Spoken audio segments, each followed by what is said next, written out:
हमारी संस्कृति, हमारे संस्कार सदा रहे हमारे साथ। भारत के महान ग्रंथों और काव्यों का संपूर्ण संकलन। सब्सक्राइब करें तिलक। कई तरीके की एलईडी लाइट्स आपके घर और ऑफिस के लिए। GR LED lights, make India bright.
Shri Hari नारी रूप लिए बने मोहिनी अवतार। श्री हरि के अवतारों में है, श्री हरि के अवतारों में है सबसे अनोखा अवतार।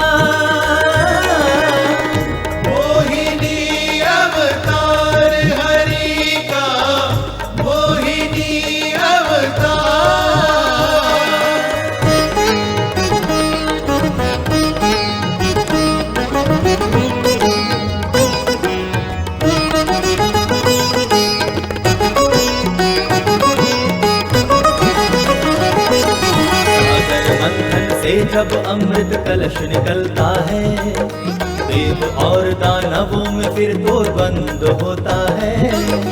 हारे हुए देवताओं की सुने पुकार त्रिलोकी, मोहिनी बन के समस्या का समाधान किए त्रिलोकी। मोहिनी की मन मोहक छवि छम छम चलना फिरना, सभी असुर मोहित होते हैं, भूल गए सब लड़ना। मोहिनी अवतार हरि का, मोहिनी अवतार।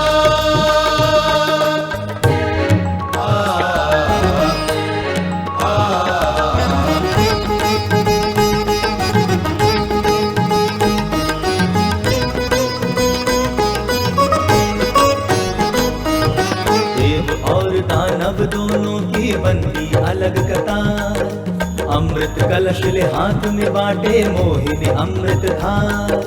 दिव्य कलश से अमृत प्रभु जी पिला रहे देवों को, साथ साथ मदिरा घट से मदिरा दे दानवों को।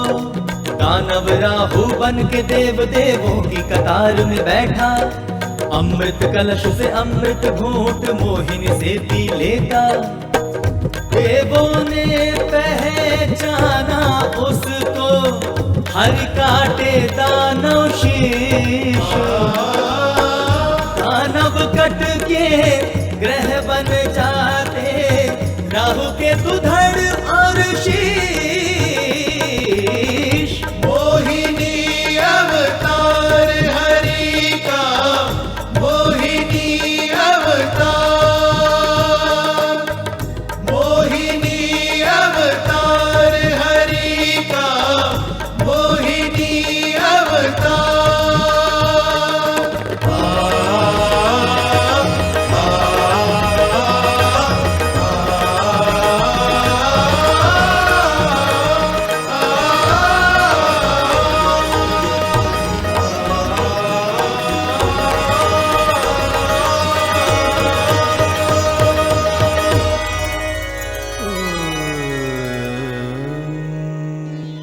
आदि काल में जब ब्रह्मांड का निर्माण तक नहीं हुआ था, परमेश्वर एक दिव्य प्रकाश के रूप में सर्वव्याप्त थे।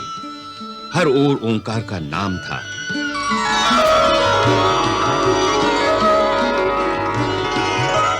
इसी दिव्य प्रकाश से आदि नारायण प्रकट हुए।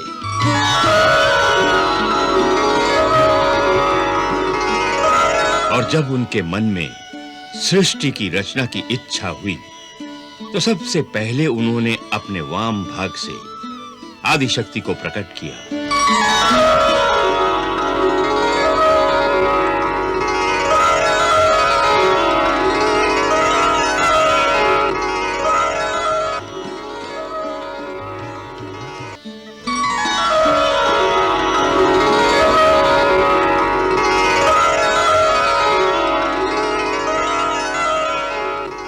प्रभु, क्या आज्ञा है? देवी भगवती महालक्ष्मी, सृष्टि की रचना और संचालन का कार्यभार मैं आपको सौंपता हूं। आप अपने अंदर से अन्य शक्तियों को प्रकट कीजिए और सृष्टि की रचना, पालन और संहार का उत्तरदायित्व संभालिए। प्रभु, इसके लिए सबसे पहले आपको मेरी सहायता करनी होगी। कहिए देवी, क्या चाहते हैं आप? मेरी प्रार्थना ये है प्रभु कि आप अपने महा अस्तित्व के अंश से 3 दिव्य विभूतियां प्रकट करें। एक ब्रह्मा के रूप में, दूसरा अंश भगवान विष्णु के रूप में और तीसरा अंश भगवान सदाशिव के रूप में। तथास्तु।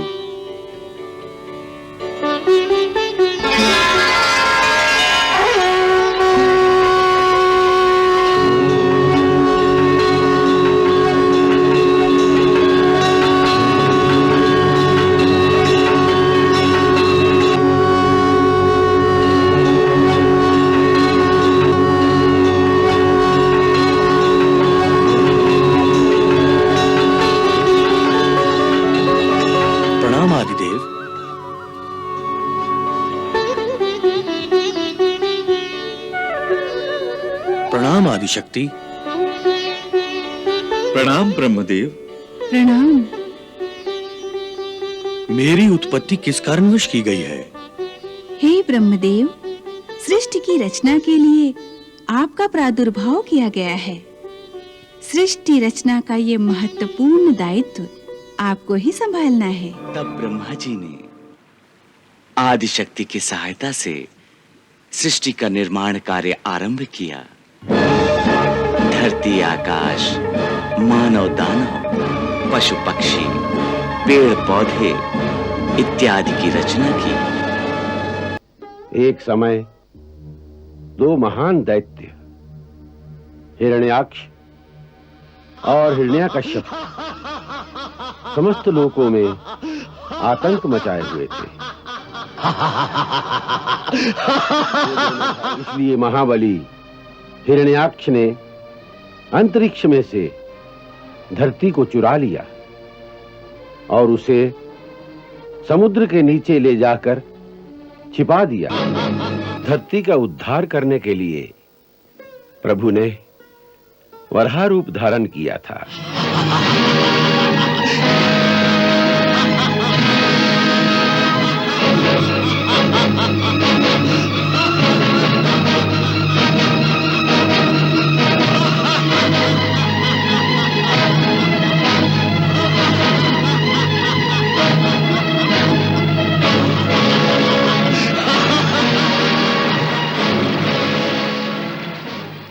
देवता आतुर और निर्बल हो गए।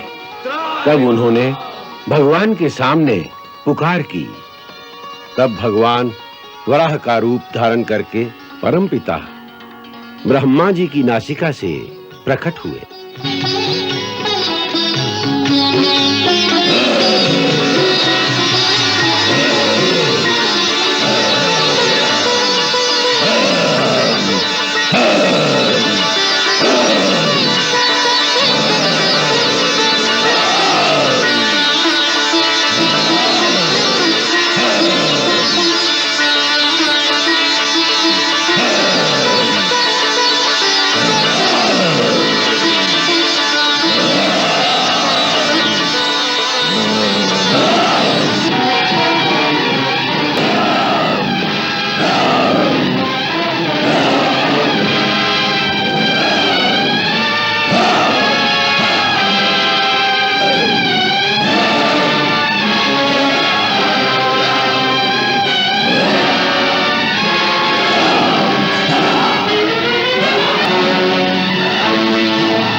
गुरुदेव, आपको यह जानकर प्रसन्नता होगी कि मैंने अपने भाई के वध का प्रतिकार करने के लिए अपने समस्त योद्धाओं को धरती पर हाहाकार मचा देने का आदेश दिया है। अब मैं समस्त देवताओं को निस्तेज करके इंद्र के साम्राज्य पर भी अपना अधिकार पाना चाहता हूं। बताइए गुरुदेव, इस कार्य की सिद्धि के लिए शक्ति संचित करने का साधन क्या है? राजन, संसार में शक्ति प्राप्त करने का केवल एक ही साधन है, तपस्या। केवल तपस्या ही समस्त शक्तियों का उद्गम स्थान है। इंद्र से लेकर स्वयं ब्रह्मा तक समस्त देव तपस्या के द्वारा ही शक्ति प्राप्त करते हैं।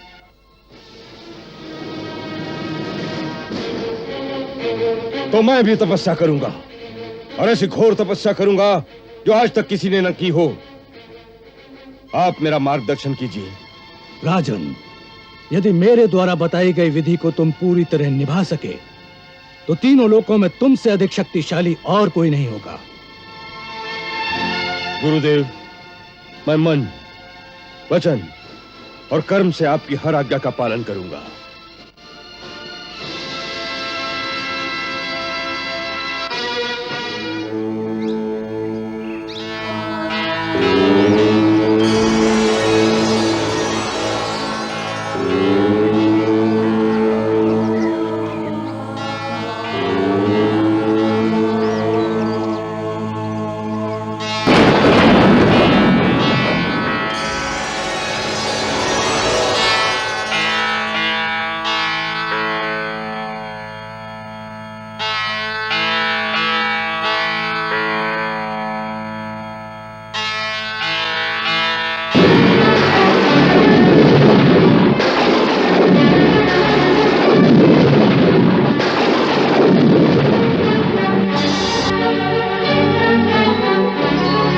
धरती डोली अंबर कांपा, देख के तप घन घोर, सबका तेज अग्नि शिखा सम फैला चारा।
हे दैत्य शिरोमणि,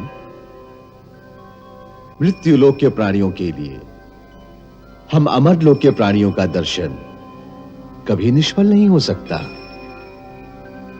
इसलिए जो इच्छा हो बेखटके मांग लो, हम अवश्य प्रदान करेंगे।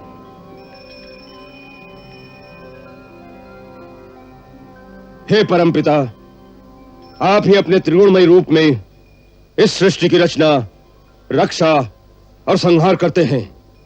मैं आपको नमस्कार करता हूं।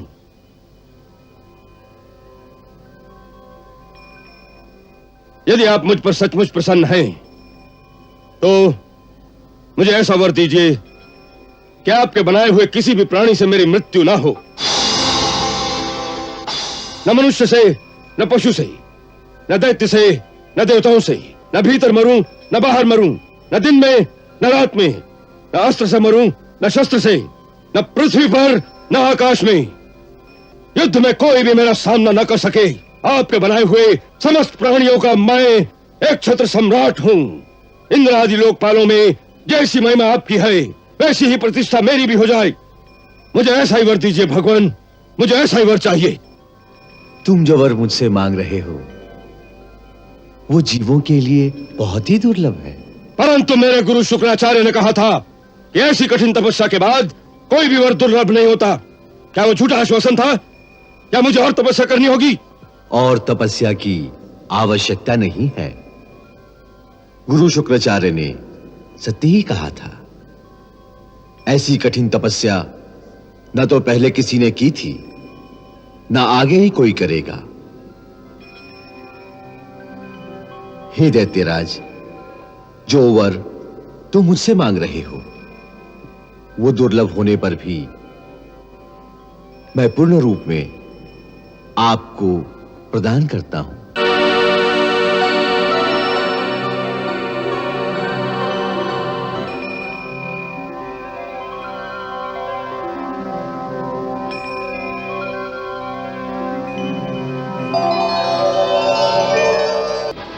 सर्वप्रथम उसने इंद्र के स्वर्गलोक पर धावा बोल दिया।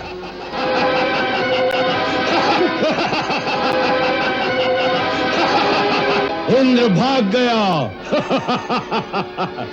देवता परास्त हो गए। अब स्वर्ग पर भी हमारा राज्य है। ले चलो इन्हें, सबको बंदी बना लो। मैं यहाँ का भगवान हूँ। हर कोई मेरी पूजा करे। जो मेरी पूजा नहीं करेगा वो संसार में जीवित नहीं रह सकता। इस प्रकार देवताओं सहित तीनों लोकों के प्राणी उस महादैत्य के आगे नतमस्तक हो गए। उस समय सारी सृष्टि में एक नन्हा सा बालक ही ऐसा था जो भगवान के नाम का निरंतर कीर्तन करता रहता था। वो उसी दैत्य का अपना पुत्र था, प्रहलाद, जो 5 वर्ष की अवस्था में ही ब्रह्मलीन होकर केवल भगवान श्री हरि का नाम जपता रहता था। पिताश्री, भगवान श्री हरि बड़े ही दयालु हैं, इसलिए अब भी समय है कि आप अपना अभिमान त्याग कर उनकी शरण ले लें। इतनी छोटी सी आयु में इतनी लंबी जिह्वा! अरे अभी तक तो तुम मेरे खड़ा जितना ऊंचा भी नहीं हुआ और मुझे शिक्षा देने लगा। पिताश्री, मैं इस शरीर के अंदर आत्मा रूप में वास करता हूँ। उसकी आयु तो अनंत वर्षों की है। जिसे आत्मज्ञान हो जाता है उसे शरीर नहीं दिखते, केवल परमात्मा ही दिखते हैं। कहाँ कहाँ दिखता है तुझे तेरा परमात्मा? प्रत्येक वस्तु में, आकाश में, धरती में, हवा में, आप में, मुझ में, साधु संतों में और इन दैत्यों में भी। आप विश्वास कीजिए पिताश्री, वे सृष्टि के कण कण में हैं। यहाँ की हर वस्तु में भी? जी पिताश्री। इस महल में भी? जी पिताश्री, मैं तो उन्हें इस महल की हर वस्तु में देख रहा हूँ।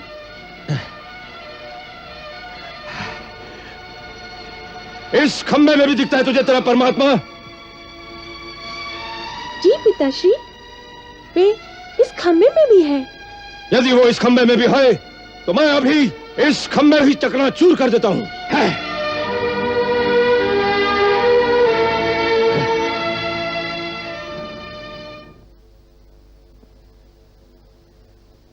यदि इस खंबे में भी तेरा भगवान है तो आज न ये खंबा रहेगा न तेरा भगवान। यदि शक्ति है तेरे भगवान में तो बोल उससे, बचा ले अपने आप को, बचा ले अपने आप को।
हे असुरवंशी हिरण्यकश्यप, तुझे ब्रह्मा का वरदान था कि तू किसी ब्रह्मा की सृष्टि से नहीं मरेगा। तो भगवान नरसिंह ब्रह्मा की सृष्टि में नहीं है। ये न नर है न पशु, न सुर है न दैत्य। इस समय न दिन है न रात, संध्या वेला है। तुझे अस्त्र से मारा जा रहा है न शस्त्र से। तुझे नरसिंह भगवान अपने नखों से मार रहे हैं।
जय नरसिंह नारायणा, अद्भुत छवि नारायणा। जय नर हरि नारायणा, ओम नमो नारायणा।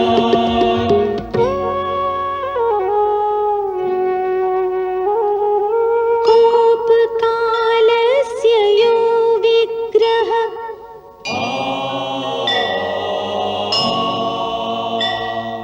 यो हिरण्यकशिपूरिपुः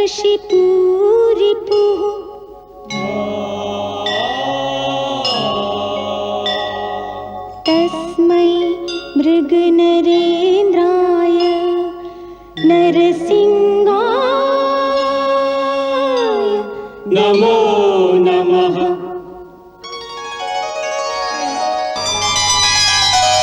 चाक्षुष मनवंतर के अंत में पृथ्वी पर एक बड़ा धर्मात्मा राजा सत्यव्रत ओम सूर्य देवाय नमः।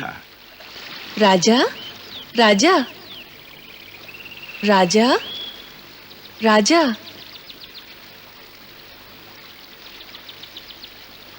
ये आवाज किसकी है?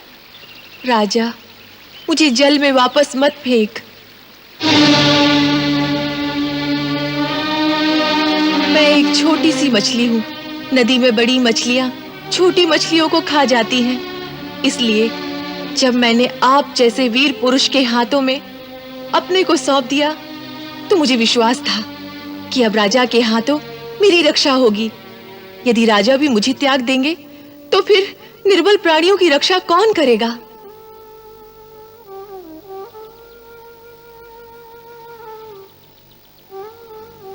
तुम चिंता ना करो मत्स्य, अब तुम्हें कोई भय नहीं। तुम हमारे राजमहल में रहोगी। वहाँ मेरे लिए स्थान होगा? स्थान? राजा सत्यव्रत के राजमहल में तुम जैसे क्षुद्र जीव के लिए स्थान की बात करती हो? वहां तो एक नगर समा सकता है। शायद तुमने कभी राजमहल देखा ही नहीं। चलो, आज हमारे राजमहल को भी देख लो। चलो।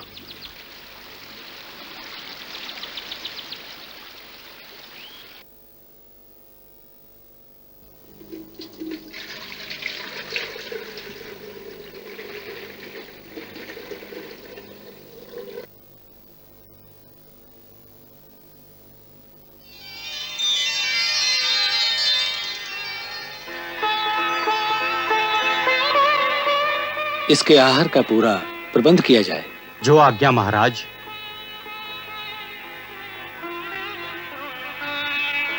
अब तुम यहां आनंद से रह सकती हो।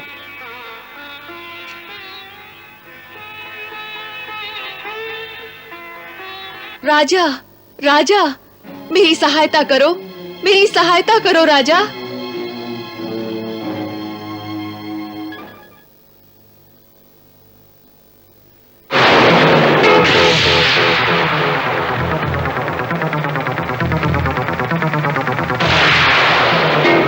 बात है, तुम तो बर्तन जितनी बड़ी हो गई हो। राजा, मुझे कोई बड़ा स्थल दो ना।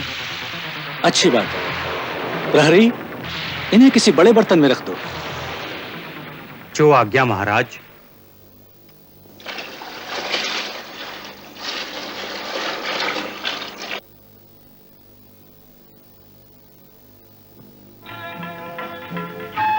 अब तुम यहां परमानंद से रहो।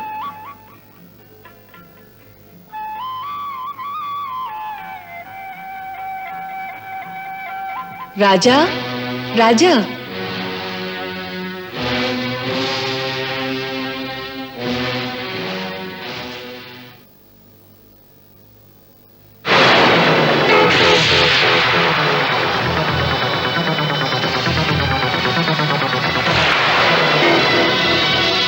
राजन, ये पात्र भी मेरे लिए पर्याप्त नहीं है। इस छोटे से पात्र में मैं कैसे रह सकती हूँ? ये कैसी माया है? तुम तो हर बार पहले से बड़ी हो जाती हो। हे राजन, मैं तुम्हारी शरण में हूँ। मुझे राजमहल में पर्याप्त स्थान देना आपका धर्म है। अवश्य, हम अवश्य अपने धर्म का पालन करेंगे। प्रहरी, इन्हें किसी और बड़े बर्तन में रख दो। जो आज्ञा महाराज।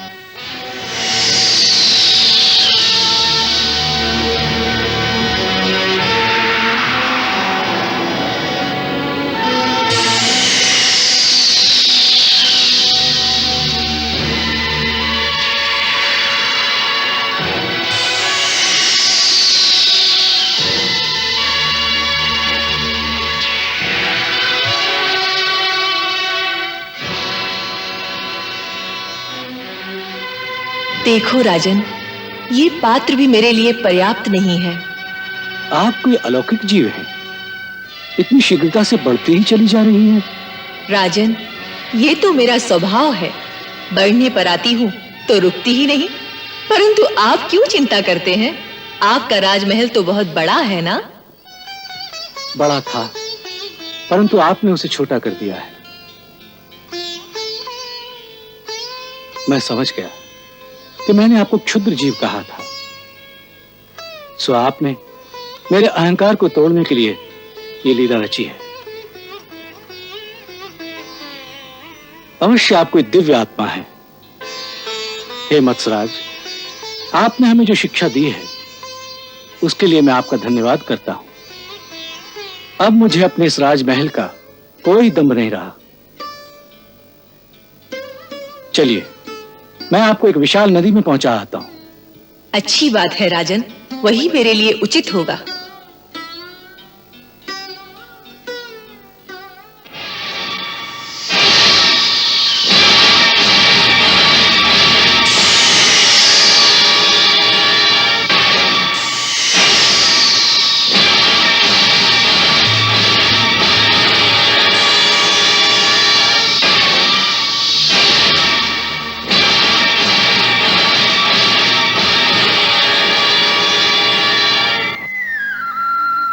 हे महात्मा, आप कोई साधारण जलचर तो हो नहीं सकते। सच सच बताइए कि आप कौन हैं और ये मत्स्य का रूप धारण करके अपनी माया से हमें क्यों भरमा रहे हैं? एक ही दिन में जिसके आकार में इतना विस्तार हो जाए, ऐसा जलचर तो मैंने कभी न देखा न सुना। अवश्य आप सर्वशक्तिमान श्री हरि हैं।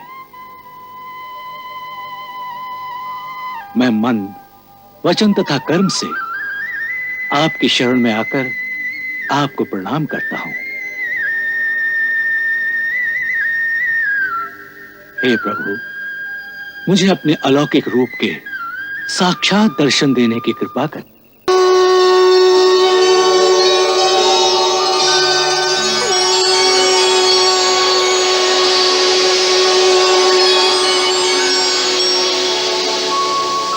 शंख चक्र और गदा पद्मधर, लीलाधर जगधारन, स्वयं चतुर्भुज मत्स्य रूप में प्रगटे श्री नारायण। निराकार के आज हुए साकार रूप में दर्शन, सफल हो गए नैन दरस कर, धन्य हो गया जीवन। हे सच्चिदानंद अच्युत अविनाशी भगवान, पृथ्वी पर आपके अवतार किसी न किसी विशेष अभिप्राय हेतु होते हैं। आप अनुग्रह करके अपने इस दास को यह समझाने की कृपा करें कि यह अद्भुत मत्स्य रूप धारण करने का क्या हेतु है प्रभु।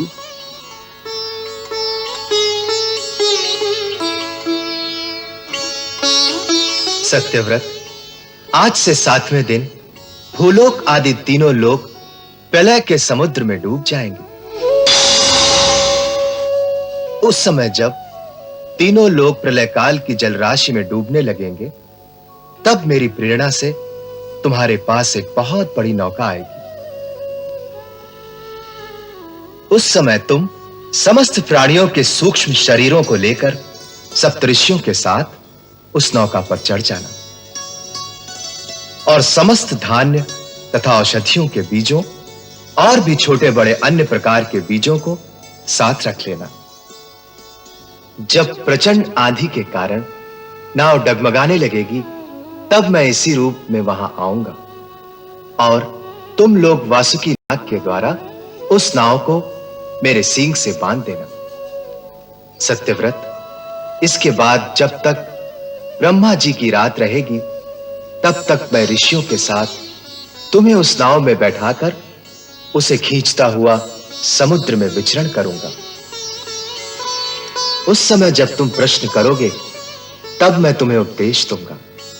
मेरे अनुग्रह से मेरी वास्तविक महिमा, जिसका नाम पर ब्रह्म है, तुम्हारे हृदय में प्रकट हो जाएगी और तुम उसे ठीक ठीक जान लोगे। फिर जब ब्रह्मा जी का नया दिन उदय होगा और प्रलय समाप्त होगी, तो तुम वैवस्वत मनु के रूप में एक मनवंतर तक सृष्टि का संचालन करोगे।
हे सप्तऋषियों, वेद वेदांग के अतिरिक्त मेरे साथ मानव सभ्यता के बीज हैं।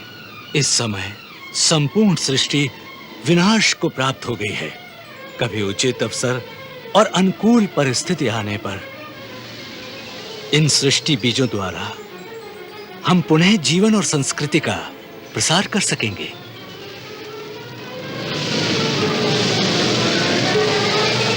आपका कहना सत्य है महाराज। अब आप सभी लोग निश्चिंत होकर भगवान श्री विष्णु का स्मरण कीजिए। वह शीघ्र ही हमारी सहायता करेंगे, ऐसा मेरा विश्वास है।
प्रलय की आंधी शांत हुई और नौका लगी किनारे।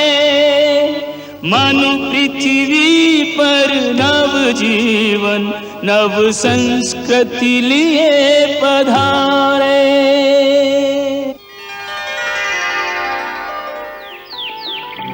भगवती महालक्ष्मी माता ने देवासुर संग्राम की जो भविष्यवाणी की थी वो सच हो गई।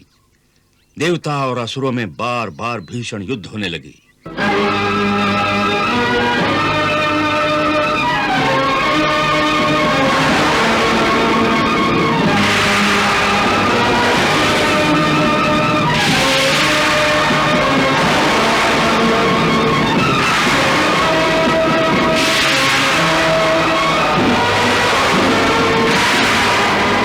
लगातार देवासुर संग्राम और सृष्टि के विनाश के कारण भगवती महालक्ष्मी माता चिंतित हो गई। क्या बात है देवी, आप चिंतित दिखाई दे रही हैं? प्रभु, आप तो जानते ही हैं कि कितना भीषण देवासुर संग्राम हो रहा है। मैं इन देवताओं और दानवों दोनों की आत्मा हूँ। मैंने ये कभी नहीं चाहा था कि ये विनाश के रास्ते पर आगे बढ़ें। हाँ देवी, जब संतान ही आपस में लड़ बैठते हैं तो माता चैन से कैसे बैठ सकती है? एक ऐसा उपाय सोच रही हूँ जिससे न केवल देवताओं और दानवों का भला हो बल्कि सारे संसार का कल्याण भी होगा। ऐसा क्या उपाय है आपके मन में देवी? समुद्र मंथन। हाँ देवी, समुद्र में जो दिव्य संपदाएं निहित हैं उन्हें निकालने के लिए देवताओं और दानवों का मिलाप आवश्यक है। देवताओं और दानवों के मेल जोल को नए और शुभ पर्व का आरंभ होने से पहले ही अंत होने की संभावना दिखाई देने लगी थी। तब देव गुरु बृहस्पति के कहने पर यह तय हुआ कि असुरों के गुरु शुक्राचार्य जी से परामर्श किया जाए। यह देखकर आदिशक्ति महालक्ष्मी ने देवी सरस्वती को आज्ञा दी। हे विद्या देवी सरस्वती, सृष्टि कल्याण के लिए देवासुर सहयोग परम आवश्यक है। इसलिए आप असुर गुरु शुक्राचार्य के हृदय में वास कीजिए, जिससे शुक्राचार्य असुरों को उनके हित और जगत कल्याण का मार्ग दिखाएं।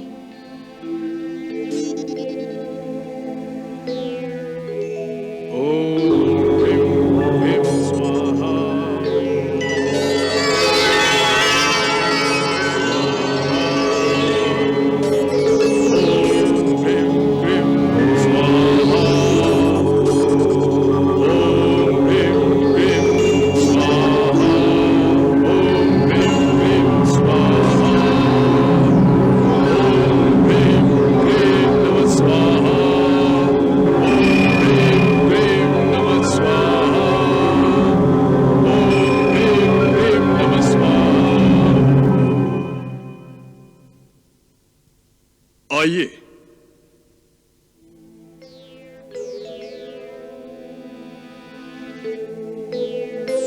आइए। प्रणाम गुरुदेव। आयुष्मान भव। प्रणाम गुरुदेव। प्रणाम। प्रणाम गुरु बृहस्पति। प्रणाम भार्गव। आइए विराजिए। आइए आइए विराजिए। ये आप क्या कर रहे हैं भार्गव? विराजिए। आपके प्रति मेरे मन में जो आदर है बस वही व्यक्त कर रहा हूं। देवेंद्र आप भी विराजिए। महाराज बलि आप भी बैठ जाइए।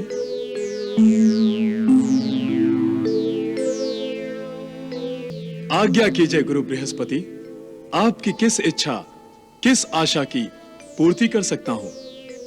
सारे असुर भी आपकी इच्छा का आदर करेंगे। जगत कल्याण के लिए हम समुद्र मंथन करना चाहते हैं, जिसके लिए असुरों और देवताओं का सहयोग आवश्यक है। इसी कारणवश हम देवासुर संधि का संदेश लेकर आए हैं।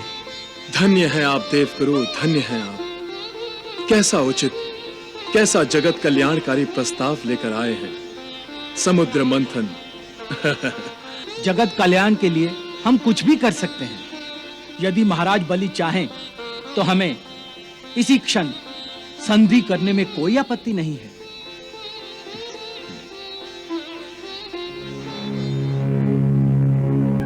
हे असुरराज, संधि के शुभ कार्य के लिए आपको मेरी आज्ञा की आवश्यकता नहीं है। आपको मेरी आज्ञा बिना ही देवेंद्र से संधि कर लेनी चाहिए।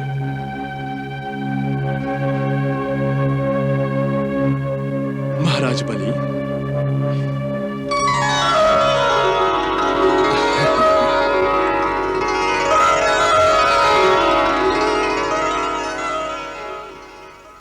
जब देवता और असुर दोनों इस बात को मान गए कि दोनों मिलकर समुद्र मंथन करेंगे, तब बलि के दरबार में इस बात पर झगड़ा शुरू हो गया कि समुद्र मंथन से जो रत्न और दूसरी संपदा निकलेगी उसका बंटवारा कैसे होगा।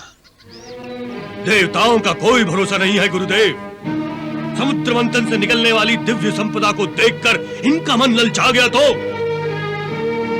इसलिए इसी समय यह तय कर लीजिए कि संपदा का बंटवारा कैसे होगा। महाराज बलि, आपको चिंता करने की कोई आवश्यकता नहीं है। समुद्र मंथन से जो भी रत्न निकलेंगे उन्हें एक एक करके आपस में बांट लिया जाएगा। आधी संपदा हमारी और आधी देवताओं की। यह ठीक है। इस प्रकार हर रत्न पर झगड़ने की कोई संभावना नहीं होगी। परंतु समुद्र मंथन में सबसे पहले जो कुछ भी निकलेगा उस पर अधिकार हमारा होगा। पहले आप ही का अधिकार क्यों, हमारा क्यों नहीं? हमारा अधिकार अधिक है क्योंकि हम देवताओं से अधिक बलवान हैं और हमने देवताओं को पराजित किया है। विजेता का अधिकार अधिक ही होना चाहिए। ये तो छल है, अन्याय है। हे देवेंद्र, हम यहाँ सहयोग करने के लिए आए हैं, झगड़ने के लिए नहीं। फिर छोटी-छोटी बातों पर झगड़ा किस लिए? ये तो असुरों और देवताओं के भाग्य की बात है कि किसको क्या मिलेगा। समुद्र मंथन द्वारा जो कुछ भी पहले निकलेगा वो असुरों को ही दिया जाएगा। कदाचित पहला रत्न उन्हीं के भाग्य में हो।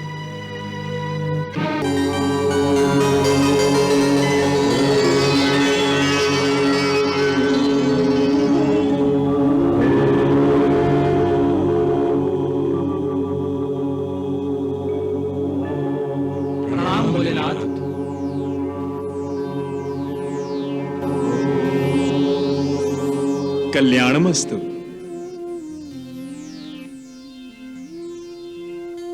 दानवों और देवताओं के प्रतिनिधियों को एक साथ देखकर मन प्रसन्न हो गया। ये एकता अवश्य जगत कल्याण ही करेगी।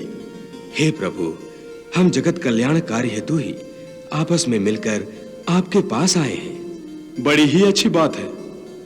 हे भोलेनाथ, भगवान शिव शंकर, हम समुद्र मंथन करना चाहते हैं। जगत कल्याण हेतु यह शुभ कार्य तो अति शीघ्र ही होना चाहिए। परंतु समुद्र मंथन के शुभारंभ में एक समस्या बाधा डाल रही है प्रभु। भगवान, सृष्टि के इस विशाल, विकराल और भव्य समुद्र को मथने के लिए ना तो हमारे पास मथनी है और ना ही मथनी को घुमाने के लिए इतनी लंबी रस्सी है।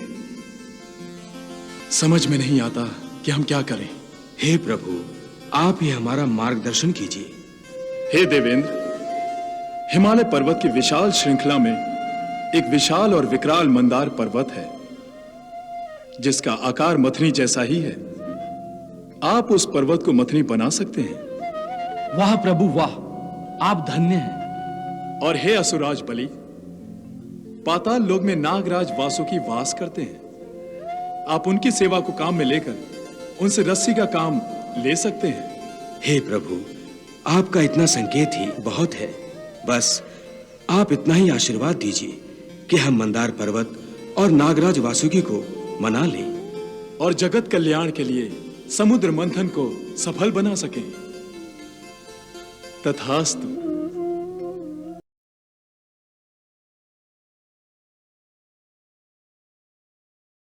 मंदराचल की बनी मथानी, बासुकी नाग की नेति बनाई, सागर मंथन में नारायण देवगणों को हुए सहाय।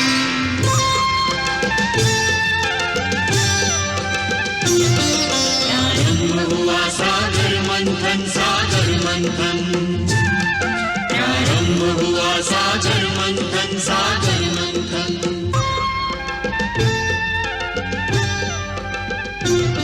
सागर मंथन, सागर मंथन, सागर मंथन।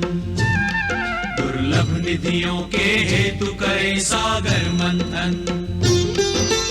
मीठा अमृत गर्भ में लेकर बैठा सागर खारा, अमृत अनुसंधान चल रहा देवासुर के द्वारा। अमृत के लिए सागर मंथन, सागर मंथन। रत्नों के लिए सागर मंथन, सागर मंथन।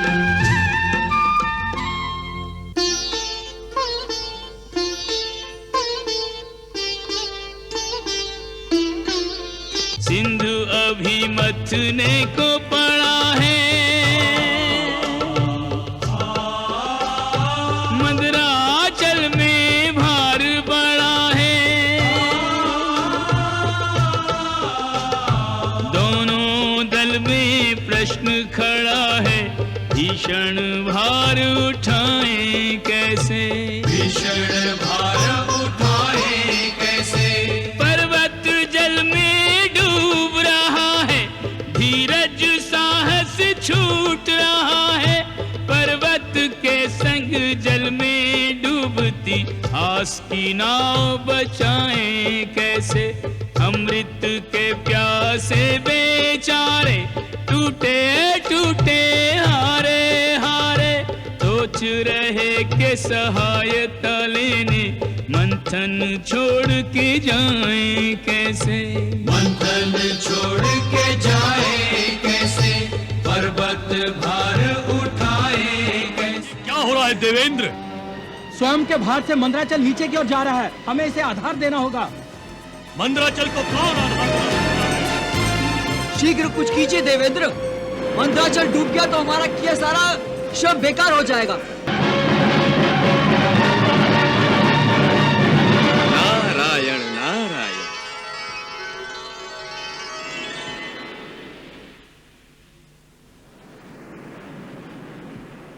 हे देवगुरु, इस समय आप आदि शक्ति की शरण में जाइए, वही आपकी सहायता कर सकती हैं।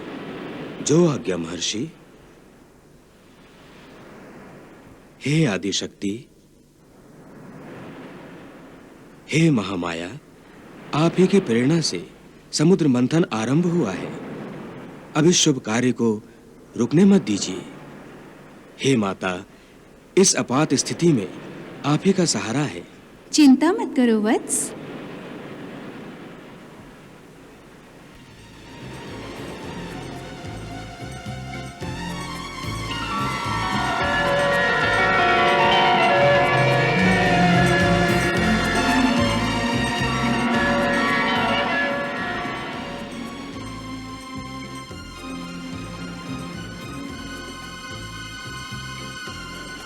हे आदिशक्ति, हमें स्मरण क्यों किया है?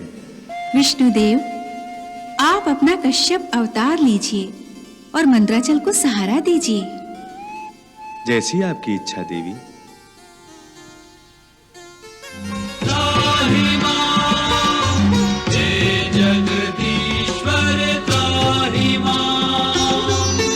लक्ष्मी संग देवों की विनती सुनकर चकित हुए नारायण। सागर मंथन सफल बनाने कच्छप रूप किया हरिधारण।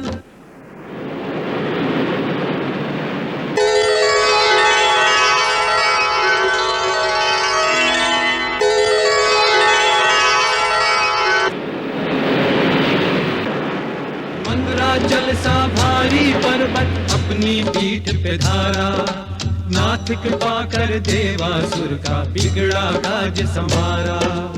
और हुआ जय घोष जयति जय नारायण, फिर होने लगा सागर मंथन सागर मंथन। हे आदिशक्ति महालक्ष्मी माता, तेरी जय हो। तेरी जय हो माता, तेरी जय हो माता।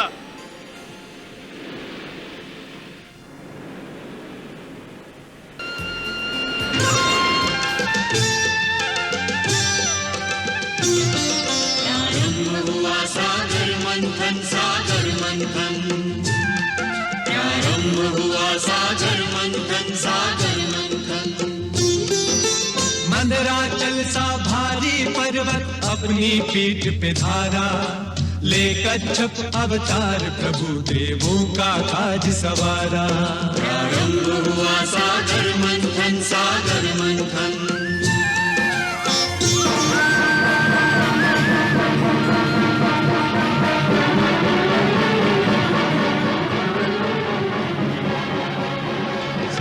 से निकला तीव्र हलाहल, तीनों आलोक में मच गई हलचल।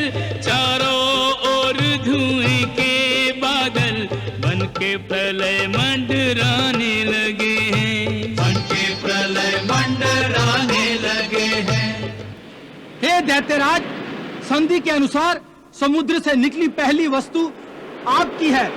ये आपकी है, इसे जितना ले जा सकते हैं ले जाइए। इसे हाथ मत लगाना बलि, ये कालकूट विष है, इसकी गर्मी से सारी सृष्टि जल जाएगी। तो इसे रोकिए गुरुदेव। हे देवेंद्र, तुम महामाया आदिशक्ति से प्रार्थना करो, वही मार्गदर्शन कर सकती हैं।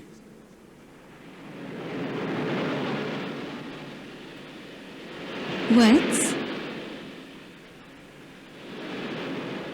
इस विष से यदि कोई आपकी रक्षा कर सकता है तो वो भोलेनाथ महादेव शिव शंकर ही हैं। उनकी शरण में जाइए देवेंद्र।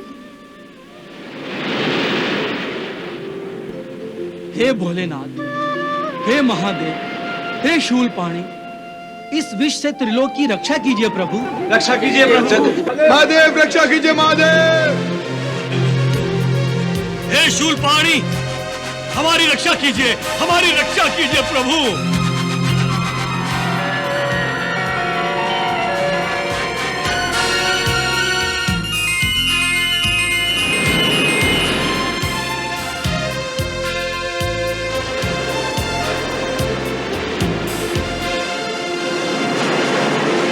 प्रणाम भोलेनाथ।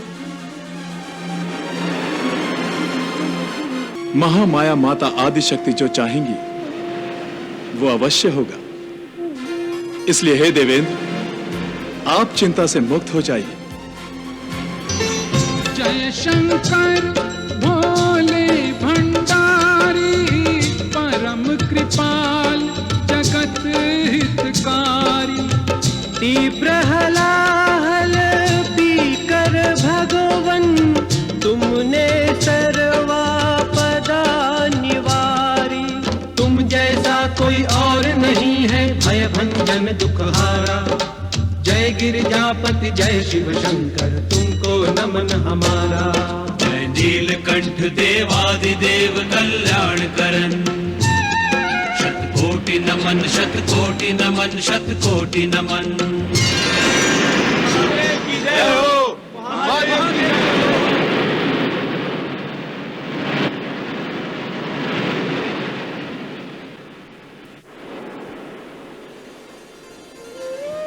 हे देवाधिदेव, हलाहल पीने के कारण आपका कंठ नीला हो गया है। इस नीले कंठ के कारण आप सदा नीलकंठ के नाम से पूजे जाएंगे। सागर मंथन सागर मंथन सागर मंथन। दुर्लभ निधियों के हेतु करे सागर मंथन। मीठा अमृत गर्भ में लेकर बैठा सागर खारा। अमृत अनुसंधान चल रहा देवासुर के द्वारा। अमृत के लिए सागर मंथन सागर मंथन।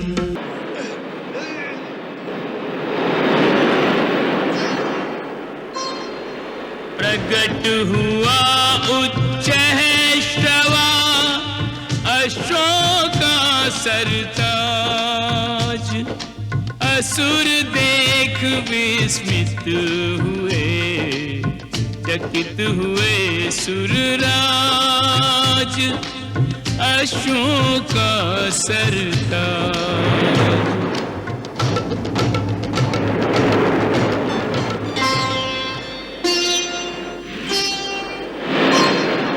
सागर ने हस्ती दिया ऐरावत शुभ नाम। शुभ्र ज्योत्सना युक्त तन गजाधीश गुणधाम। ऐरावत शुभ नाम। ऐरावत, आपकी सवारी के लिए बहुत उपयुक्त रहेगा दैत्यराज।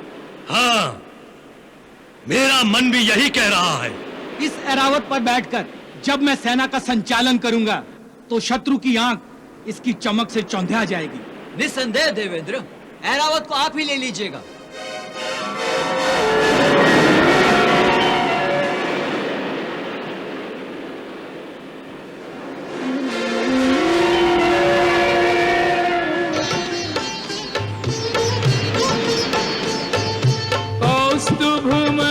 मणियों में शिरोमणि सूर्य चंद्र के भवन इसी से दिवाली। सागर ने होकर उदार इसे भेंट किया।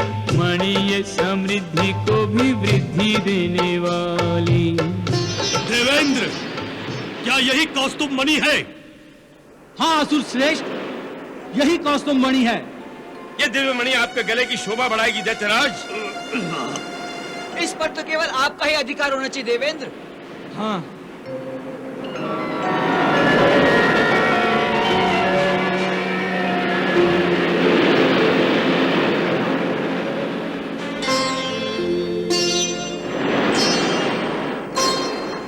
पूजनीय पावन प्रमुख कामधेनु शुभ नाम। दर्शन कर मन चाहता कर ले इसे प्रणाम। कामधेनु शुभ नाम।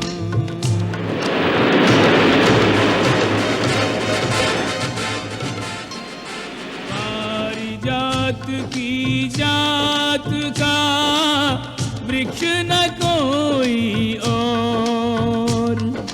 कल्प वृक्ष त्यों लोक के वृक्षों का सिरमोर।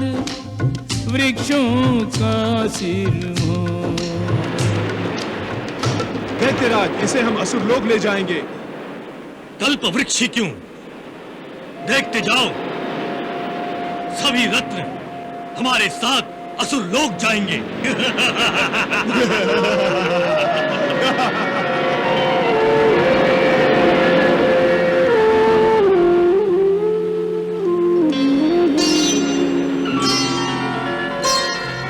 रत्नाकर में भी नहीं ढेर, चिंतामणि की चाह में रहत उदास कुबेर, रहत उदास कुबेर।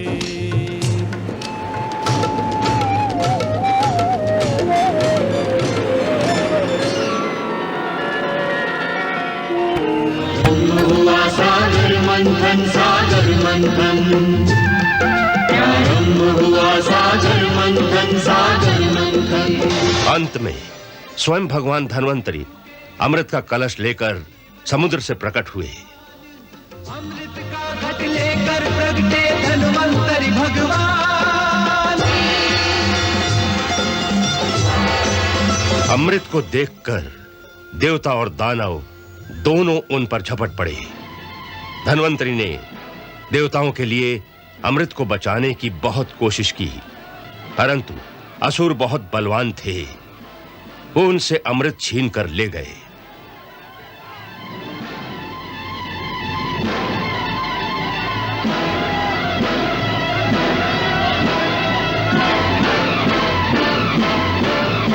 भगवान जानते थे कि देवताओं में इतना साहस नहीं है कि वो उन शक्तिशाली असुरों से लड़कर अमृत छीन लें। ऐसी अवस्था में यदि असुर अमृत पी लेते तो इस सृष्टि में सदा के लिए पाप और अत्याचार का राज्य हो जाता। आप चिंता ना करें, हमें अमृत जैसे दिव्य पदार्थ को उनके हाथों से अवश्य बचाना है, क्योंकि तामसी और आसुरी शक्तियां अमृत पीकर अमर हो गईं, तो सृष्टि में व्यभिचार और अनाचार भी अमर हो जाएंगे। इसलिए धर्म की रक्षा के लिए, धर्म को विनाश से बचाने के लिए हमारा स्वयं आना परम आवश्यक हो गया है। तब भगवान ने देवताओं की सहायता के लिए स्वयं एक सुंदर स्त्री का रूप धारण किया।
आप लोग कौन हैं?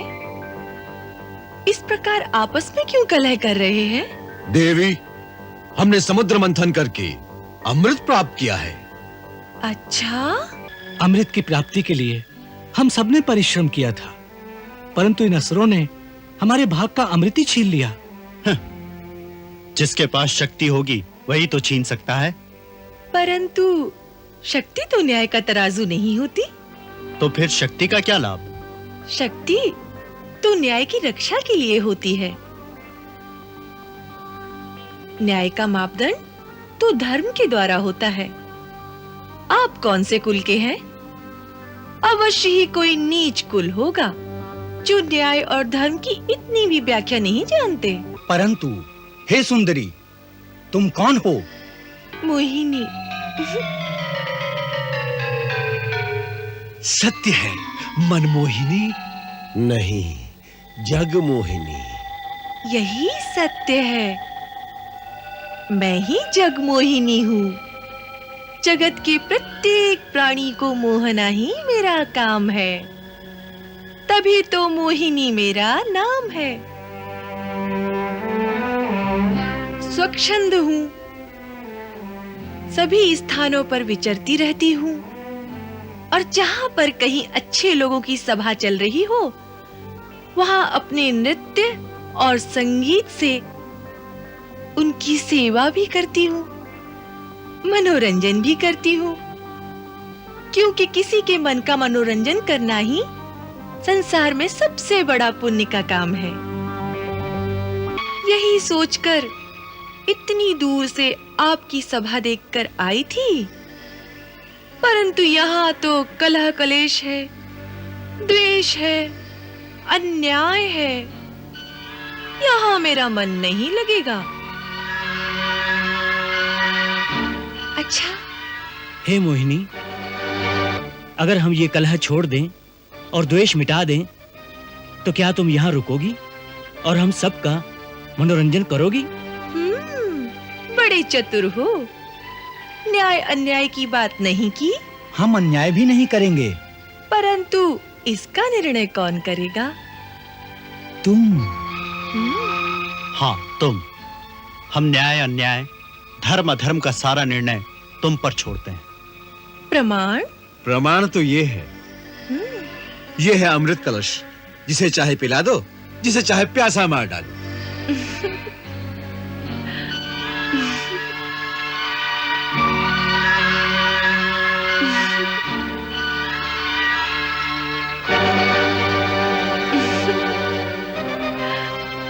ना ना ना, इतना बड़ा उत्तरदायित्व मेरे कंधों पर ना डालो।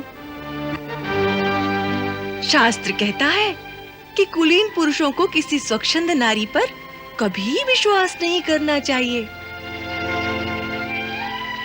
तुम महर्षि कश्यप के कुल से हो, फिर सोच लो। देवी, बड़े से बड़ा कुलीन, बड़े से बड़ा शूरवीर, बड़े से बड़ा महात्मा और बड़े से बड़ा योगी जब किसी सुंदरी के नयन बाण से घायल होकर घुटने टेक देता है, तो वो अपना धर्म, अपना कुल, अपनी वीरता, अपनी तपस्या, सब कुछ उसकी ठोकरों में डाल देता है। तब उसे उचित अनुचित, पाप पुण्य, अच्छे बुरे का कोई भान नहीं रहता। वही दशा हमारी। जो तुम्हारी इच्छा हो वैसा ही करो। योग्य अयोग्य, पात्र कुपात्र तुम ही जानो। जिसे अमृत के योग्य समझो उसे अमृत दो, जिसे अपने सौंदर्य के योग्य समझो उसे अपने सौंदर्य का रसपान कराओ, और जिसे अपने योग्य समझो उसे अपना आप सौंप दो। जो तुम्हें पालेगा उसे फिर अमृत की क्या आवश्यकता। सत्य कहा। प्राणी यदि ऐसा ही समर्पण भगवान के चरणों में करे तो तत्क्षण मुक्ति पाले, परंतु शायद भगवान नारी के ही रूप में अधिक शक्तिशाली होते हैं।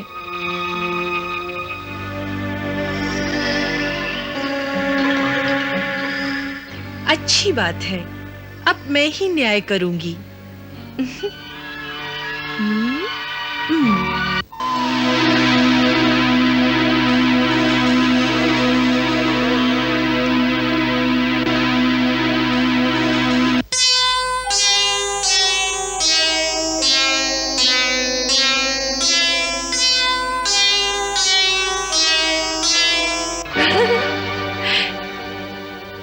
आप लोग मेरे साथ चलिए, आइए।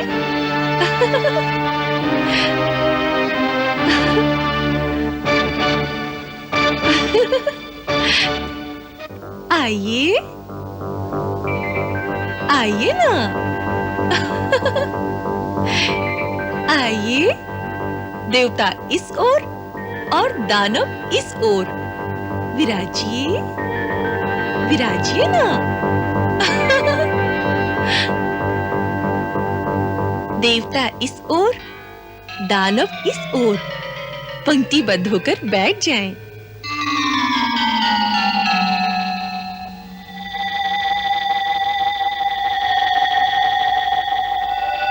जैसा कि आपने स्वयं ही कहा है अब मैं जिसे जिस योग्य समझूंगी उसी रस का पान उसे कराऊंगी।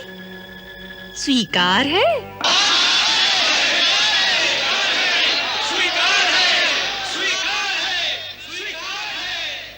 परंतु नृत्य के साथ। हाँ, नृत्य के साथ। अच्छा।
श्वेत श्याम रत्नार, नयन तोरे श्वेत श्याम रत्नार। जियत मरत झुकी झुकी परत, जियत मरत झुकी झुकी परत। आज चितवत अखबार, नयन तोरे नयन तोरे नयन मोरे श्वेत श्याम रत्नार, नयन मोरे श्वेत श्याम रत्नार।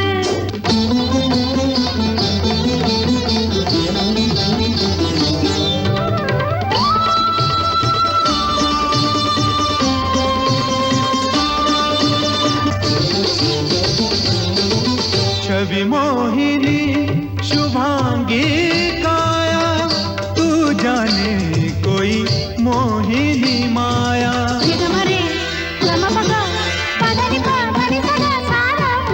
छवि मोहिनी शुभांगी काया, तू जाने कोई मोहिनी माया। तुम्हारे ही कारण ये रूप की आधारन, भेद तुम्हीं को समझ नहीं आया। तेरे मीठे बैन तीखे ये नैन, तेरे मीठे बैन तीखे ये नैन, प्रेम की भाषा बोले रे बोले। छुम छनन छुम, छुम छुम छनन छुम, छनन छनन पग घुंघरू बोले, छनन छनन पग घुंघरू बोले।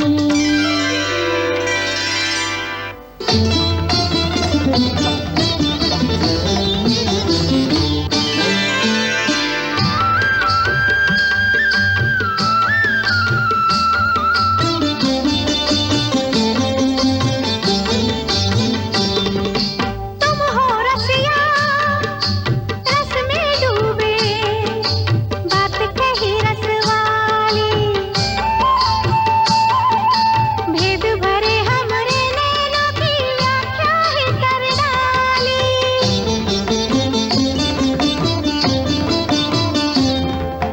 ये दो नैना करते तीनों लोकों की रखवाली, सृष्टि में आ जाए प्रलय कभी आएगा इनमें लाली।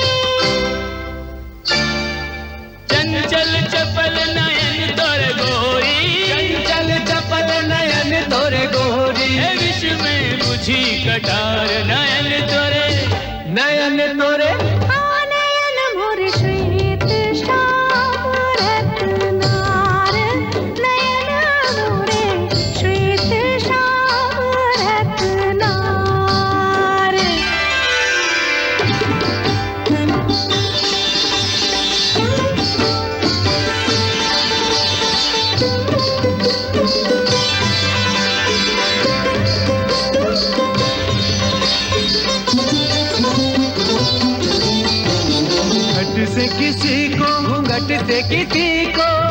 प्रेम सुधा रस दे दे सभी को।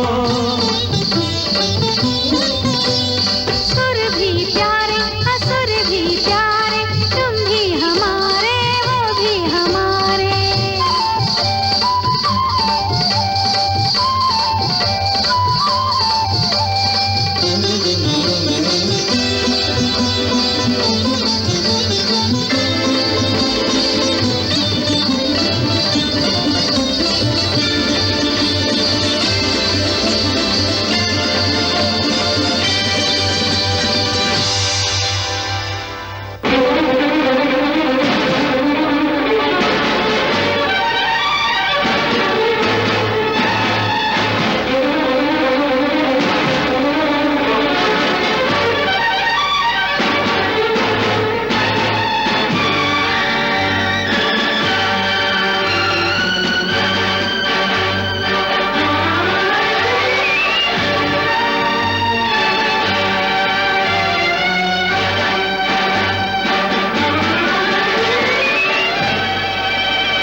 मोहिनी, ये तो दानव है।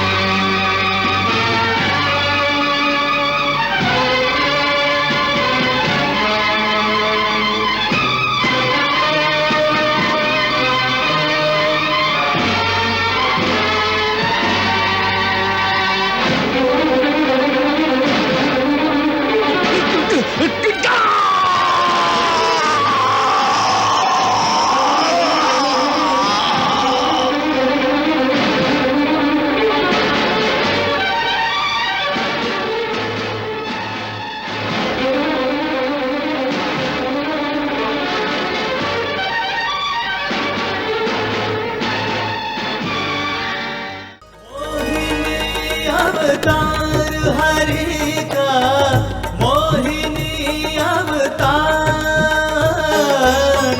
मोहिनी अवतार हरि का, मोहिनी अवतार। श्री हरि नारी रूप लिए बने मोहिनी अवतार। श्री हरि नारी रूप लिए बने मोहिनी अवतार। श्री हरि के अवतारों में है, श्री हरि के अवतारों में है सबसे अनोखा अवतार।